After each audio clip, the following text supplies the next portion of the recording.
Hello everybody, welcome to PowerDrift QuickEase, where, as Varun clearly said, we are going to get you all the information really quickly, really on point. We're not going to faff around and sort of give you anecdotal information like I normally do. We're just going to go to the point, right? This is the new Maruti Suzuki Swift 2024. It's one of the biggest launches of the year.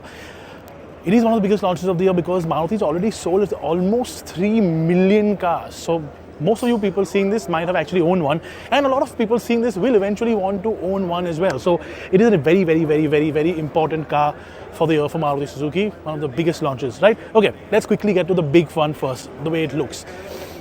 A Swift has always looked great. This one is a bit polarizing. The first generation Swift was superb to look at. Second gen was an evolution. Third gen looked fantastic, the best in my opinion. This is a bit of an evolution of that third generation, but somehow people seem to dislike it. Now, photographs versus what it looks like in real, huge difference, okay? Massive difference. It looks a lot better in real life, although yes, this panel gap seems to be irking people off, I guess, but well, it is what it is. It's a bit of a clamshell bonnet style, very similar to what the Ignis had, but a little more sort of smoothened out.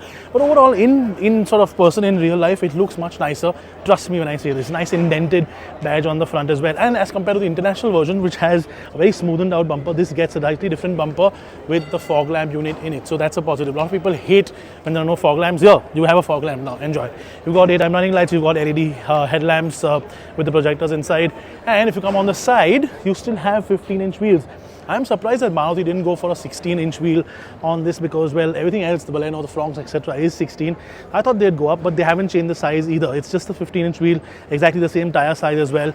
Big difference on the side profile. This has come back. People hated this little door handle. In fact, I didn't buy a Swift because my wife said, well, I don't like the way this door handle is here. My daughter can't open the door because she's still younger and smaller. This is an easier option. This is back. That's a good thing. Of course, you have stuff like keyless entry in this top spec version, and this of course is a two-tone version, which is the top spec, most expensive version. Lots of colors on offer, of course, as well. You have the blue, you have the white, you have the silver or the grey that's parked there. There will be enough color options for everybody. Let's go around the rear though, because that's where stuff sort of gets a little different. This is a bit polarizing, even more than the front is in my opinion, because it seems to be a little more edgy, it seems to be a little more sort of structured now. The people again don't seem to like it as much as they like the third generation car. LED headlamps, tail lamps, the same sort of sweet, translucent style that I personally seem to love. But you get this nice crease in the boot panel, which again is a bit of a design element. I'm sure 100% that people are going to put a trim piece here, either chrome or a little spoiler or something like that. And you do get options. You do get like accessory kit options where you can put a spoiler on the car. Okay, that's the exterior of the car. Tell me what you think. But we'll move sort of to the front, and I'll whip my phone out now because I do want to talk about some facts and figures.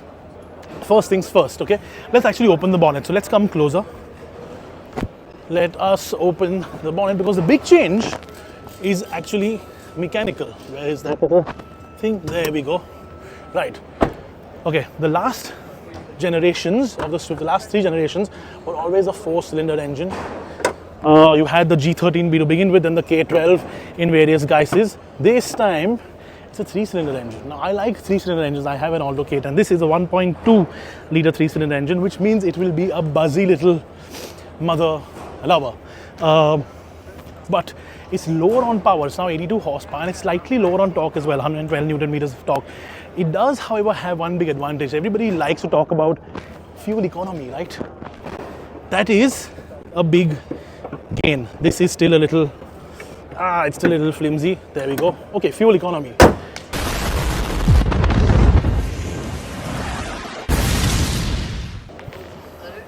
Oops. Let me talk about fuel economy when I put this back on. The manual has 24.8 kilometers per liter, and the automatic now has 25.75 kilometers per liter. This is not going in. Let's try and still push it in. Okay, you know what? We're gonna leave it like that for now. Maybe we're just gonna remove this one as well. Yeah, remove this one.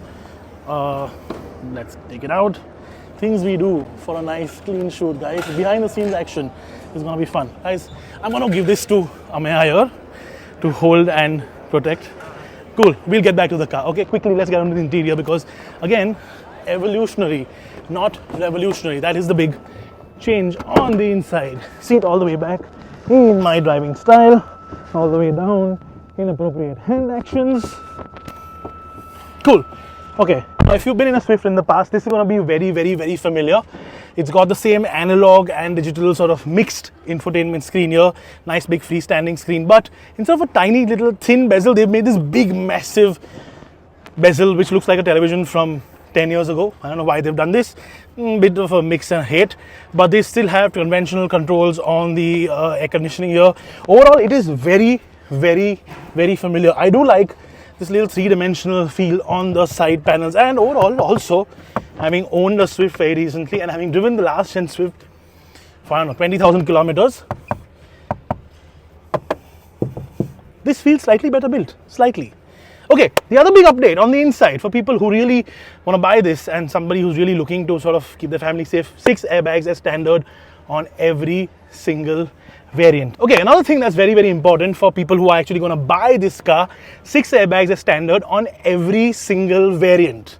That's great, okay, because people who do buy the sort of lower end versions, people who can't afford, it's better for them. Okay, let's talk about pricing, right? I'm going to whip my phone out because I always seem to forget the exact pricing and I'm always very exact about what it is. Right, 6.49 lakh rupees for the base model and 9.65 for like a top spec AMT version. In fact, let me tell you what the top spec manual also costs, because people do actually like to buy that. 9.14 lakh rupees, 9,14,000 rupees for the top spec manual. So it's a decently priced product. It's very similar to what the car was. In fact, the last generation Swift was also very similarly priced. Oh, the one different sort of thing, the one thing that normally happens with a new generation car is it gets lighter, right? This hasn't. This has actually become heavier, not by much, by 20 kilos. But that's mainly because they have actually strengthened up the hardtech platform to make it a little bit better, which means that when this car goes for a crash test, I'm hoping and praying the Bharat NCAP results are actually good. Right, so that's the Swift in generality. Let's quickly go back outside. I'm going to quickly wrap this up with like a quick top 5 thing. I like the way the front end honestly looks. It does look much better in pictures as compared to it does look much better in real life as compared to pictures. I wish they would have given a larger wheel. That's the second point. I'm glad that this is back. The engine, well, we'll wait to drive it and tell you more about it, but overall I think the Swift typically, it looks nice, doesn't it? And of course we'll all get used to it, because in 6 months from now they'll cross like 1 lakh CS figures. Okay, go buy one, at least if you like the way it looks, or wait till we at least put our review out, which will be, I believe, on the 16th of May. So wait for that review. There's something nice and special planned. Okay, that's PowerDrift QuickEase for now. QuickEase, not QuickEase, QuickEase, where we give you all the information in an easy and sensible way. Ta-da! Oh, in the comments, right? Tell me all about the car. What do you think?